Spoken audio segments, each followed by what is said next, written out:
Di sana ada 2 destinasi juga wisata seperti Tanjung Lesung sendiri dan Taman Wisata Nasional Ujung Kulon. Ini yang terdapat badak bercula itu ya. Nah, jadi akses saat ini ke sana tuh sangat-sangat jauh dan lama ya, dengan jalan existing yang kita tempuh biasanya mencapai 6-7 jam. Kita berharap dengan adanya tol Serang Panimbang ini waktu tempuh bisa ditekan hingga menjadi 4 jam saja maksimal. Gitu.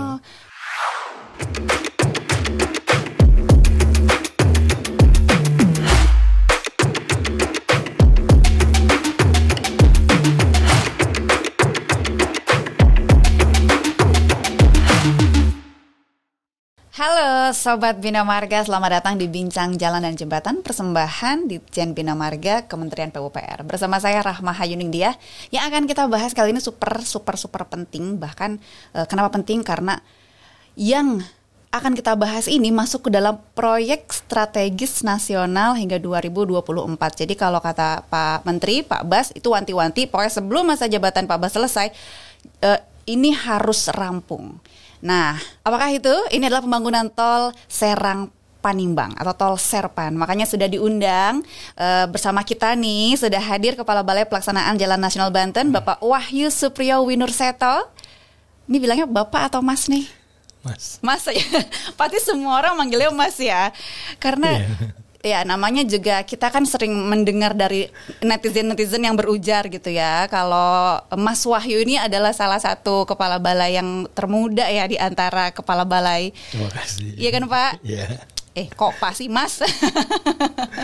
Mas Wahyu. Jadi Mas apa Pak nih?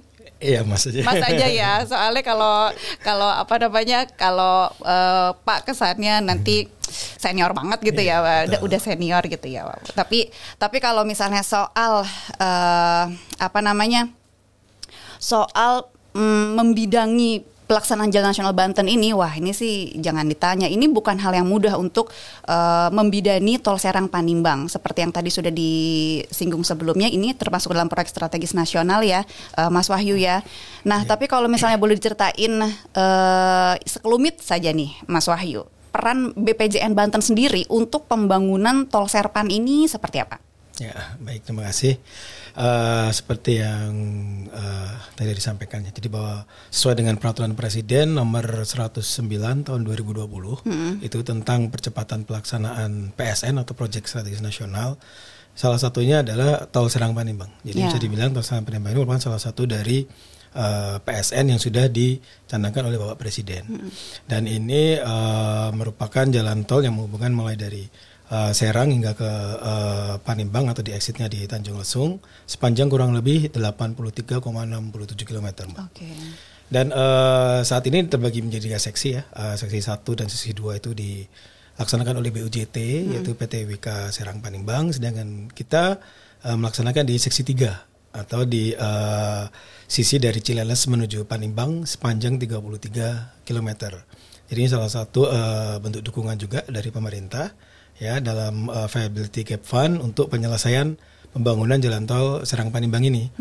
Dan saat ini sudah berprogres, yang pelaksananya dari Sino Road and Bridge Company bekerjasama dengan Wijaya Karya dan PT Adikarya Persero. Jadi BPJN Banten menjadi perpanjang tangan pemerintah pusat dalam mengelola pelaksanaan jalan nasional termasuk pembangunan jalan tol di Serang Panimbang ini, Mbak. Gitu. Mas Wahyu, kalau misalnya boleh ceritain nih, kenapa sih tol Serang Panimbang ini menjadi proyek yang pokoknya ini harus selesai, nggak bisa dibiarkan terlalu lama, dan ini termasuk yang vital. Kenapa ini penting sekali?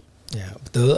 Jadi semenjak terbitnya peraturan pemerintah nomor 26 tahun 2012, Mbak, itu tentang Tanjung Lesung sebagai kawasan ekonomi khusus. Jadi di sini sudah ditetapkan bahwa Tanjung Lesung di Kabupaten Pandeglang, Provinsi Banten itu merupakan salah satu dari kawasan ekonomi khusus untuk mendukung perkembangan ekonomi khususnya di Jawa bagian barat ya Pak. Jadi daerah Banten ini dan daerah Banten bagian barat ini perlu adanya stimulus untuk perekonomian yang salah satunya adalah dalam bentuk KIK ini. Jadi pembangunan tol Serang Panimbang ini diharapkan dapat mempermudah akses baik itu barang maupun jasa menuju ke Tanjung Lesung sehingga dapat menarik minat investor untuk ikut mendukung terbentuknya KEK Tanjung Lesung. Oke, jadi emang harus total action banget ya Mas Wahyu ya, harus optimal gimana caranya si KEK ini support gitu ya. Betul. Oke. Berarti kalau misalnya boleh dijelaskan lebih jauh lagi, berarti tujuan utama dari pembangunan Tol Serpan ini apa Mas Wahyu? Ya, pada awalnya memang salah satunya dalam hal untuk pendukungan di daerah barat bagian Jawa ya. Jadi di sana ada 2 destinasi juga wisata seperti Tanjung Lesung sendiri dan Taman Wisata Nasional Ujung Kulon. Ini yang terdapat badak berjualan itu ya. Nah, jadi akses saat ini ke sana tuh sangat-sangat jauh dan lama ya dengan jalan existing yang kita tempuh biasanya mencapai 6 sampai 7 jam. Dari Jakarta? Ya, dari Jakarta. 7 jam? Dengan kita berharap dengan adanya tol Serang Panimbang ini waktu tempuh bisa ditekan hingga menjadi 4 jam saja maksimal. Gitu. Berarti udah hampir, maksudnya kayak dari 7 jam ya hampir setengahnya. Ya betul, 3 sampai 4 jam. Luar gitu. Luar biasa. Dan di sana tadi ya selain nanti untuk KK sendiri banyak tempat wisata juga yang cukup menarik ya, daerah selatan Banten itu seperti Tanjung Lesung, kemudian ada juga di daerah Bayah juga.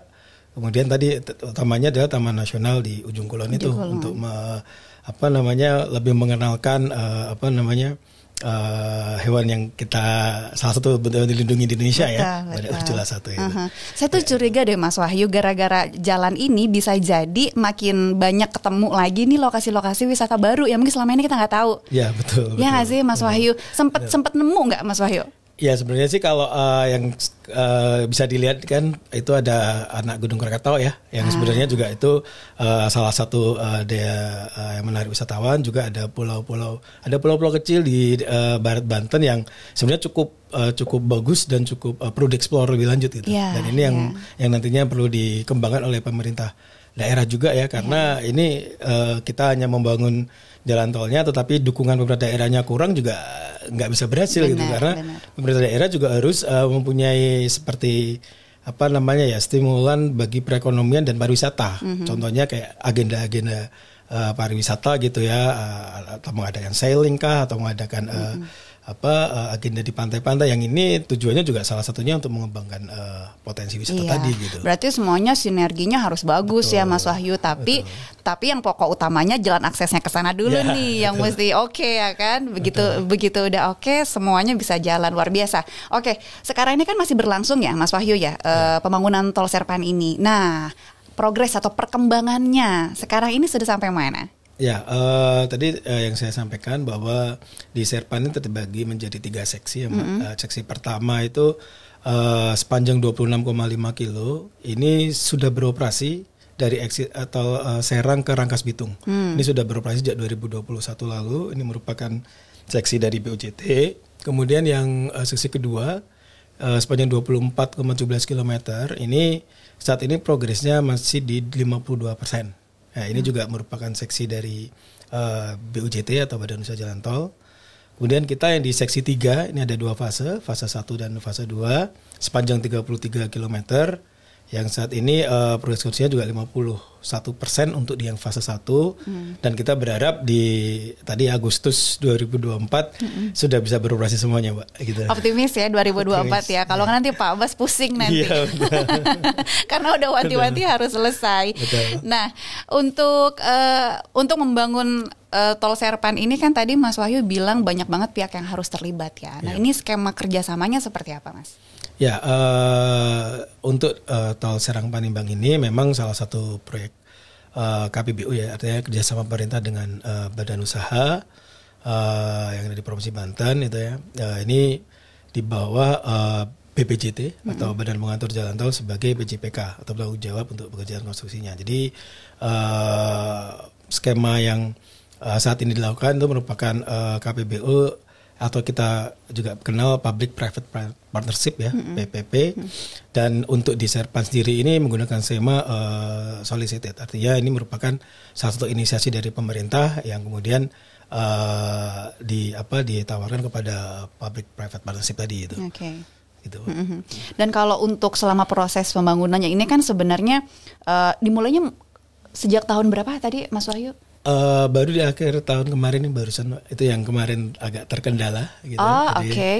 Ya jadi itu kendala yang dihadapi itu apa saja, Mas Wahyu? ya sebenarnya kalau yang kemarin ini kenapa sempat tertunda ya? Tadi sempat tertunda itu karena kita masih sempat menunggu yaitu persetujuan loan agreement, Mbak. Jadi ini merupakan salah satu bentuk loan dari Chexim atau China dan kebetulan baru selesai dan keluar di akhir tahun kemarin gitu. Itu yang tertunda 2 tahun itu? Ya, oke. Jadi itu salah satu kendalanya, kita agak terhambat karena proses loan, yang kemudian beberapa kendala lainnya seperti bebasan lahan juga, yang saat ini memang sudah mencapai 88%. Jadi ini ada beberapa warga yang nantinya mau nggak mau akan kita tempuh dengan jalan konsinyasi. Kemudian ada beberapa milik instansi yang kita saat ini alhamdulillah sudah selesai kemarin, salah satunya dengan Kementerian LHK sudah selesai. Ya insya Allah di akhir tahun ini lahan udah bisa 100% bebas, Mbak. Okay. Gitu. Tantangan yang paling bikin Mas Wahyu susah tidur apa tuh selama membangun tol Servan ini? Yeah. Ya utamanya pertama di lahan ya, karena ini kita menyangkut pihak ketiga. Tapi yang kedua juga salah satunya ini ternyata di sana kita temukan lapisan clay shale itu. Apa itu, Mas? Lapisan timbunan tanah yang berbentuk lempung, di mana dia itu melemahkan sifat struktur dari tanah. Biasanya tanah itu kan akan kita jadikan landasan ya, tapi gara-gara clay shale ini itu menjadi tanahnya sangat-sangat lunak gitu, sangat-sangat lunak sehingga kita perlu treatment.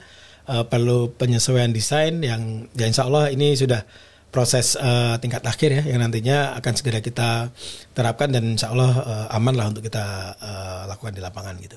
Itu di sepanjang jalan tol ini atau di bagian-bagian tertentu bagian aja? Bagian tertentu aja sih, spot-spot kurang lebih kita temukan hampir 5 kiloan gitu dari total 86 kilo tadi. Gitu. Berarti metode yang harus dipakai itu apa, Mas? Untuk membuat ini menjadi mumpuni gitu sih jalannya ini.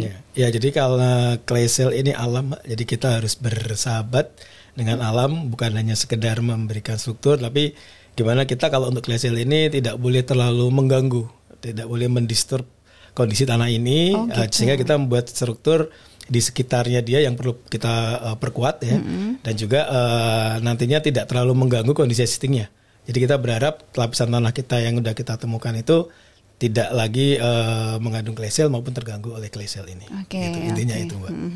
Jadi meskipun kita meskipun kita istilahnya agak mengganggu alam, tapi kita juga tidak bisa melawan itu. Betul. Bahkan justru kita harus berdamai dengan kondisi yang ada ya, Mas Wahyu ya.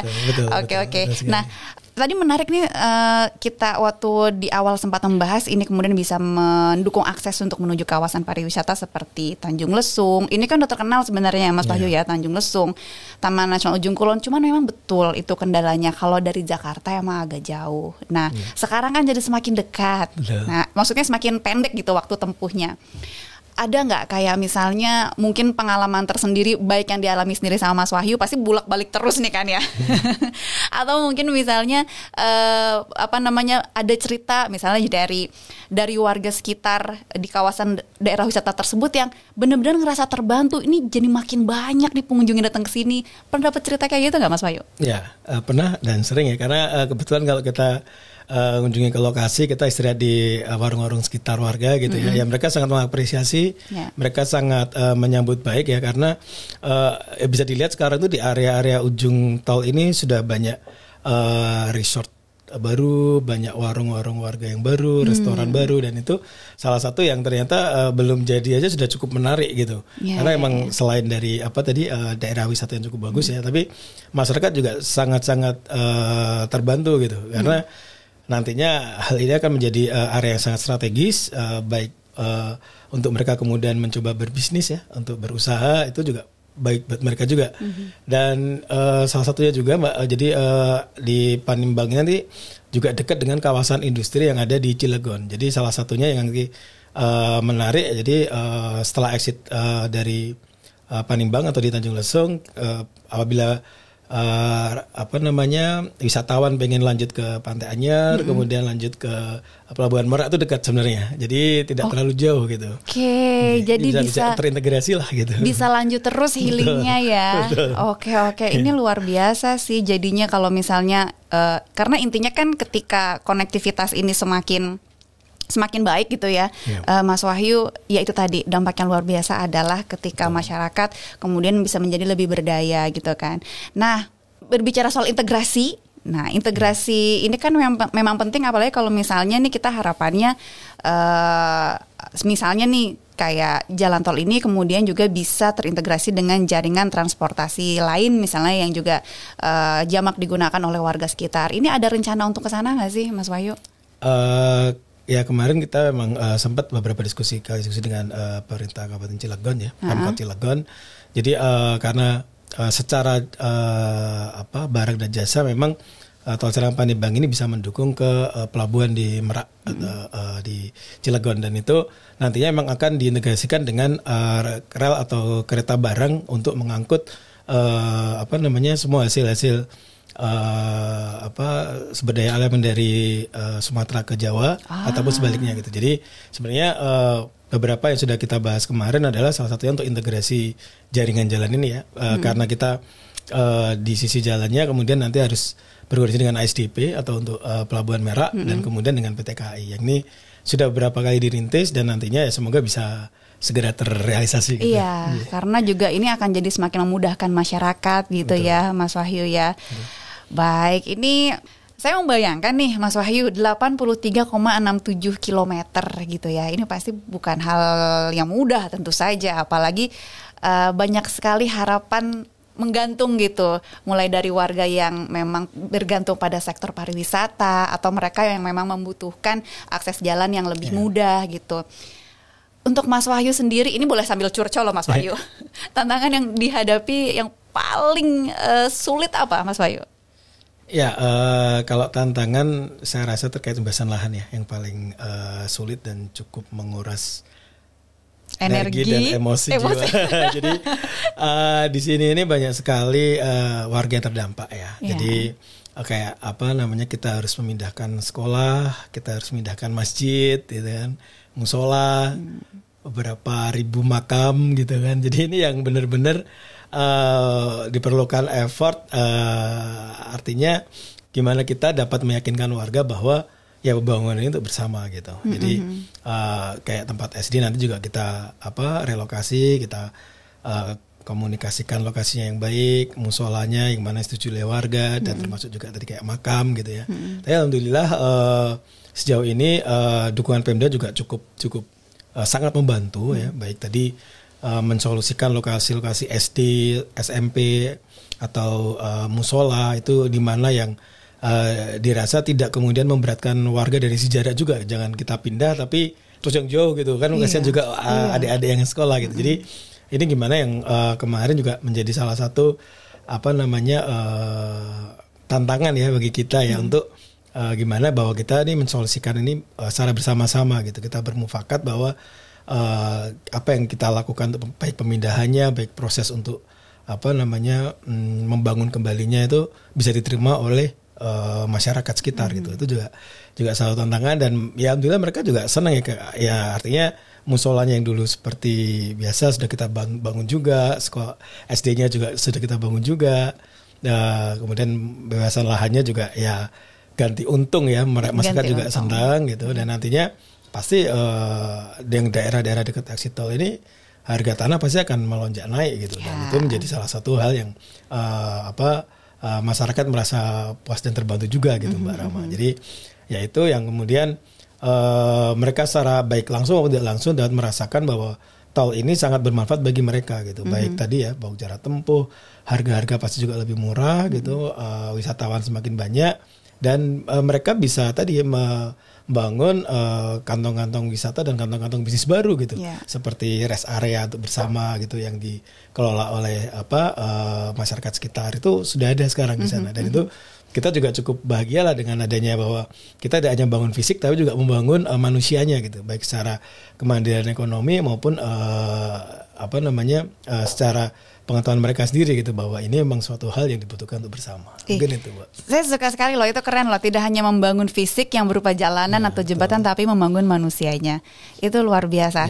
Rasanya ketika misalnya di awal itu perjuangannya begitu berat menjelaskan kepada warga hal-halnya semua itu sensitif, soal makam, sekolah, ternyata akhirnya warga sendiri pun merasakan manfaatnya. Rasanya gimana sih Mas Wahyu dan tim gitu? Kayak terbayar nggak sih? Bangga dan puas. Artinya kita tidak hanya memberikan KL tapi juga umpan kan gitu. Nah, untuk mereka untuk bekerja dan untuk mandiri gitu. Oke. Semoga untuk kelanjutannya ini sukses sampai benar-benar rampung ya. Amin. Kendalanya minim dan semuanya dilancarkan. Terima kasih banyak Mas Wahyu. Nah, demikian bincang kita kali ini Sobat Bina Marga. Jangan lupa untuk subscribe, kemudian juga like dan share program ini. Kalau misalnya ingin tahu update soal pembangunan jalan dan jembatan, follow sosmed kami di @pupr_Bina Marga. Saya Rahma Hayuning dia pamit. Sampai jumpa. Tetap semangat menyambung negeri.